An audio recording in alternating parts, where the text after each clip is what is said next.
Ankit, um, I have read through your career profile and I know some of the incredible jumps you've made from hospitality to media to being an anchor, entrepreneur, and now managing editor of LinkedIn News. There's absolutely no way this kind of a career could have been planned right at the outset. In fact, I'm pretty sure when you started, I'm not even sure if LinkedIn existed at the time. Or if it did, probably this job didn't exist, even if the organization did. You're So, absolutely right.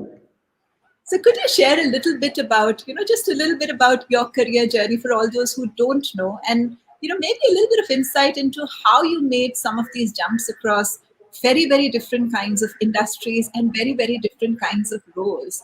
What helped you there in the process itself? In one word, a whole lot of luck. I just want to get that out of the way. I know a lot of such conversations don't believe in esoteric words like luck and fate and destiny, but I would be crazy to not attribute the little bit of success that I've had in my life to luck. But we'll get to that in a bit. So I studied hotel management at IHM Mumbai in Mumbai. It's called Dadar Catering College, very popularly in Mumbai. It's almost a landmark.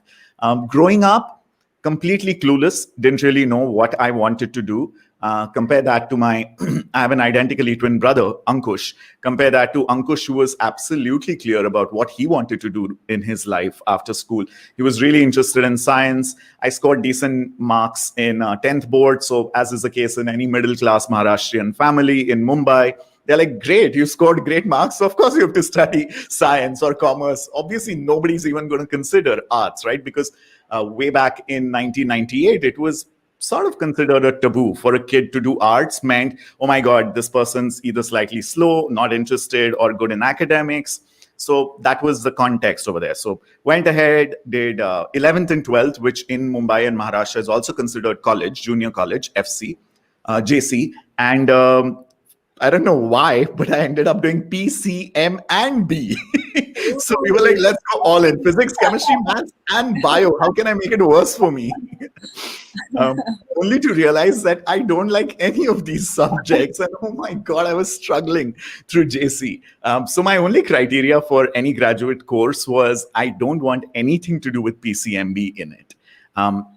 There was inspiration closer in the house because my dad's father, he had dad's brother, my uncle had been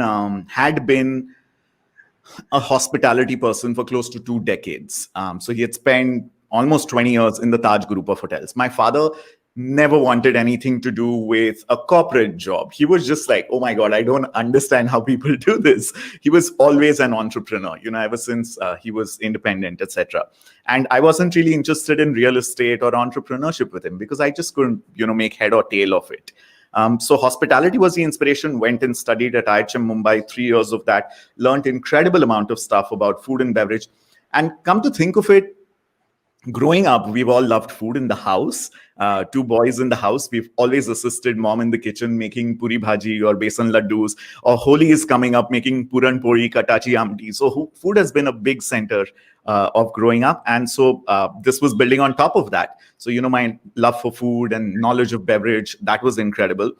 Started working right from college, Shalini. In college, I'm guessing also this must be the case with a lot of middle-class families. We never had the concept of pocket money.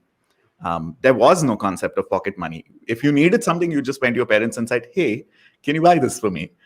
So 9 out of 10 times you didn't have the courage to walk up to your parents. So you anyway living a very frugal life.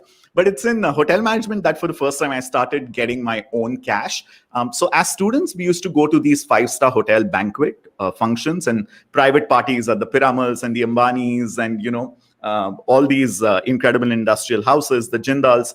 And you'd basically be a waiter. You'd wear a pair of white gloves. You'd hold a platter or a salver of champagne tulips or starters, and you just circulate that among the crowd. So that was my first job, and I started making 300, 500 rupees an evening. So finally, I was like, yay, financial independence tastes really good. So whether it was, going somewhere, I had cash in my hand. After hotel management, I was a management trainee with the Taj Group of Hotels, TMTP. That's a program. And I attribute so much of what I know in life to TMTP. Such a phenomenal management traineeship program. Incredible, incredible learning, great faculty, great batchmates who are now across the world. After that, got deputed at a gorgeous restaurant called Sea Lounge in Taj Mahal Hotel in Mumbai, which is it's a poetry in a restaurant. It is so romantic. It's so beautiful. Every single day, I'd just be like, I don't believe it that I'm the assistant manager in this restaurant. But I was getting very restless, Shalini, because after having done hotel management and having seen what ops, which is what F&B is considered, what ops is in a hotel world, you're basically on your feet for 12 to 16 hours every single day. But the process of growth or the kind of fodder that a 20, 21-year-old mind needed, there was a complete cognitive dissonance because, mammoth organizations like Taj Group of Hotels, now, of course, it's very different. But back in the day, they moved really slowly. And when you're 20, 21, you want the world to run with you at 100 kilometers per hour, right? That's what one tries.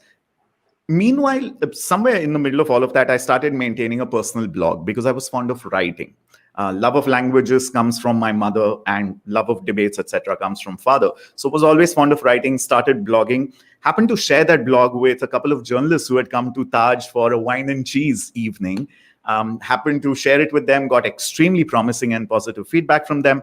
They happened to say, hey, if you're interested in writing, maybe you should join us. I was like, what? Wow. Okay. So applied to Indian Express to join a hospitality magazine. Got through, much thrilled about that. But life had other plans. And I got an absolute serendipitous wild card. I consider this man my godfather, my second father, everything. Sanjay Pugalia.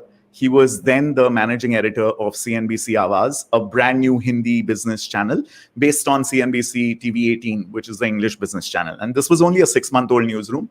Sanjay ji spotted me at Sea Lounge and literally offered me a job. And he said, come work with us. And I was like, what? What kind of a prank is this? Those were the days of MTV Bakra. I was like, is there a camera hidden here somewhere? You're definitely making a Bakra out of me. He said, no, absolutely not. I like the way you present yourself. I like the way you speak. He just asked me, do you know Hindi? I said, I don't know if it matters, but I was my school topper in boards in Hindi. I love the language. So he was like, cool, that's it. That's all I need. And I was so naive and so dumb. I had no idea what entailed, right? So I ended up joining CNBC, much to the surprise and shock and almost disappointment of my parents, because who leaves a Tata Group company, right? I mean, we're talking about 2000. You don't do that. It's as good as it gets.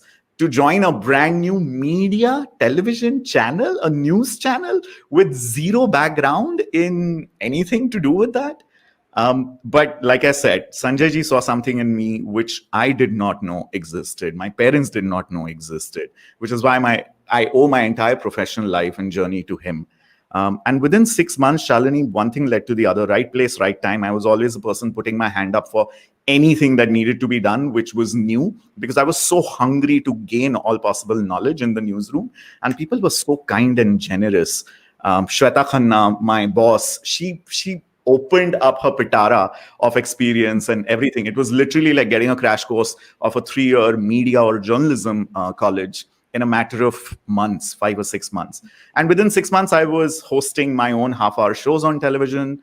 Over the next 10 and a half years that I spent at Network 18 and CNBC, I hosted hundreds of shows, traveled to dozens of countries, won dozens of awards, and eventually became the go-to person for science and technology with my show called Tech Guru. So that was my first tryst with what a personal brand looks like and sounds like. So that happened. I crafted a little bit of it, but like I said, a lot of it is serendipity and luck. Right place, right time. Then over the last 15 years, Shalini, I've pretty much stuck to journalism and storytelling. I find journalism a very limiting sort of a name. Also, what is journalism in 2021? Really, it's a bigger, deeper philosophical question. So storytelling is what I was always fond of, and what I've had the good fortune of doing. Started my own company, Content Wala Production, because after leaving CNBC, I built a personal brand of mine called Gadget Wala, because I was only talking about gadgets most of the time. Gadget Wala as a name went on to become incredibly successful. much to my surprise. So started Content Wala. Everybody has that dream, right? Oh my God, I really want to start my own business, because as a corporate slave, that's what you think, the grass is greener on the other side. But only when you get to the other side, you're like, OMG. Nobody told me how incredibly difficult and back-breaking and unreliable the world of entrepreneurship is. So somehow managed to keep it running for close to 2 years. Hated every day of it, because I was just like, मुझे नौकरी करनी है और मुझे 30 तारीख को तनख्वाह चाहिए. I just want my salary slip. I don't want any of this tamjam. So did a bit of that, worked across newsrooms again, went and worked with Sanjay ji at the Quint, then went and worked with First Post. Somewhere in the middle of all of this, I did a year at Big FM. I was a breakfast show radio jockey. Somewhere along all of this, I became a guest faculty at SCM Sophia on mobile journalism and digital content marketing. Somewhere in the middle of all of this, 4 years ago, with my best friend, I started a podcast called Love Aajkal, which is Spotify India original podcast on love, dating, relationships in our current scenario. Somewhere along all of this, in 2019, I got sick of Mumbai, wanted to move to Bangalore. Xiaomi gave a fantastic opportunity, so I left First Post and I became the PR and comms head at Xiaomi India. Came here, spent a year, realized, oh my God, no, PR is not really my cup of tea. And then, of course, in November 2020, in the middle of the pandemic in Bangalore, is when LinkedIn happened. And that's how you discovered me, and that's why I'm here. Wow. I mean, that is such an amazing story.